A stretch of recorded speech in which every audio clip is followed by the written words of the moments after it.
आमला एकादशी व्रत कथा। जय हो विष्णु भगवान। सुख शांति सुख शांति सुख शांति। मानदाता बोले, हे वशिष्ठ जी, यदि आप मुझ पर प्रसन्न है तो व्रत की कथा कहो जिससे मेरा कल्याण हो। महर्षि वशिष्ठ बोले, हे राजन, सभी व्रतों से उत्तम और अंत में मोक्ष देने वाला फागुन शुक्ल मास की आमला एकादशी का वर्णन करता हूँ। इस व्रत का पुण्य 1000 गौदान के फल के बराबर है। मैं आपसे एक पौराणिक कथा कहता हूँ, उसे ध्यानपूर्वक सुनो। एक वैदिक नामक नगर था। उसमें ब्राह्मण, क्षत्रिय, वैश्य और शूद्र चारों वर्ण आनंदपूर्वक रहते थे। उस नगर में सदैव वेद ध्वनि गूंजा करती थी। उस जगह पापी, दुराचारी, नास्तिक आदि कोई भी नहीं था। उस नगर में चैत्ररथ नामक चंद्रवंशी राजा राज्य करता था। वह महान विद्वान तथा धार्मिक था। उस राज्य में कोई भी दरिद्र तथा कंजूस नहीं था। उस राज्य के निवासी विष्णु भगत थे। वहाँ के निवासी वृद्ध से बालक तक प्रत्येक एकादशी का व्रत किया करते थे। एक समय फागुन मास के शुक्ल पक्ष की आमला एकादशी आई। उस दिन राजा से प्रजा तक, वृद्ध से बालक तक, सब ने हर्ष से उस एकादशी का व्रत किया। राजा अपनी प्रजा के साथ मंदिर में जाकर कुंभ स्थापित करके तथा धूप, नैवेद्य, पंचरत्न, शस्त्र सब धात्री का पूजन करने लगे। वह सब धात्री की इस प्रकार स्तुति करने लगे कि हे धात्री, तुम ब्रह्म स्वरूप हो, तुम ब्रह्मा जी के द्वारा उत्पन्न हुई हो और समस्त पापों को नष्ट करने वाली हो। तुमको नमस्कार है। अब तुम मेरा हृदय स्वीकार करो। तुम श्री रामचंद्र जी के द्वारा सम्मानित हो। मैं आपकी प्रार्थना करता हूँ, मेरे समस्त पापों को हरण करो। उस देवालय में रात्रि को सबने जागरण किया। रात्रि के समय उस जगह एक बहेलिया आया। वह महापापी और दुराचारी था। अपने कुटुंब का पालन वह जीव हिंसा करके करता था। वह भूख प्यास से अत्यंत व्याकुल था। कुछ भोजन की इच्छा से मंदिर के कोने में बैठ गया। उस जगह विष्णु भगवान की कथा तथा एकादशी महात्म्य सुनने लगा। इस प्रकार उस बहेलिये ने उस समस्त रात्रि को अन्य लोगों के साथ जागरण में व्यतीत किया। प्रातःकाल होते ही सभी लोग अपने अपने घर चले गए। इस प्रकार वह बहेलिया भी अपने घर चला गया और भोजन किया।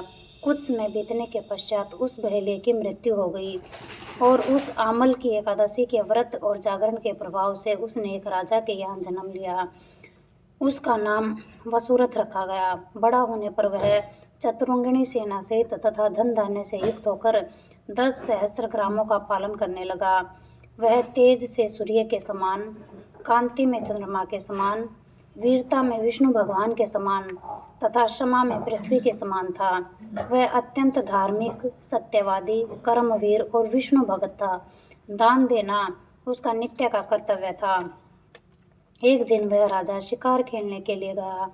देव योग से वह रास्ता भूल गया और दिशा ज्ञान न होने के कारण उस वन में एक वृक्ष के नीचे सो गया। उसी समय पहाड़ी डाकू वहां आए और राजा को अकेला देख उस पर मारो मारो का शब्द करके टूट पड़े। वह डाकू कहने लगे कि इस दुष्ट राजा ने हमारे माता पिता, पुत्र पौत्रादि सभी संबंधियों को मारा है तथा देश से निकाल दिया, अतः उससे अब अवश्य मारना चाहिए। ऐसा कहकर वह डाकू राजा पर अस्त्र शस्त्र से प्रहार करने लगे, परंतु अस्त्र शस्त्र राजा के शरीर पर गिरते ही नष्ट हो जाते और राजा को पुष्पों के समान प्रतीत होते थे। उन डाकुओं के अस्त्र शस्त्र उन पर उल्टा प्रहार करने लगे, जिससे वे मूर्छित हो गए। उस समय राजा के शरीर से दिव्य देवी प्रकट हुई। वह देवी अत्यंत सुंदर थी तथा सुंदर नेत्रों तथा आभूषणों से अलंकृत थी। उसकी भ्रुकुटी टेढ़ी थी। उसकी आंख से लाल लाल अग्नि निकल रही थी। वह उस समय दूसरे काल के समान प्रतीत होती थी। उसने सब डाकुओं को काल के काल में पहुंचा दिया। जब राजा जगा तब इन डाकुओं को मरा हुआ देखकर सोचने लगा कि इन शत्रुओं को किसने मारा है, मेरा इस वन में कौन हितैषी रहता है। जब वह राजा ऐसा विचार कर रहा था तब ही आकाशवाणी हुई कि हे राजन, इस संसार में विष्णु भगवान के अतिरिक्त तेरी कौन रक्षा कर सकता है। बस आकाशवाणी को सुनकर राजा अपने नगर को वापस आ गया और सुखपूर्वक राज करने लगा। वशिष्ठ जी बोले कि हे राजन, यह सब आमला एकादशी के व्रत का प्रभाव है। जो मनुष्य इस आमला एकादशी का व्रत करते हैं वह प्रत्येक कार्य में सफल होते हैं और अंत में विष्णु लोक को जाते हैं। जय हो विष्णु भगवान। सुख शांति सुख शांति सुख शांति। आरती।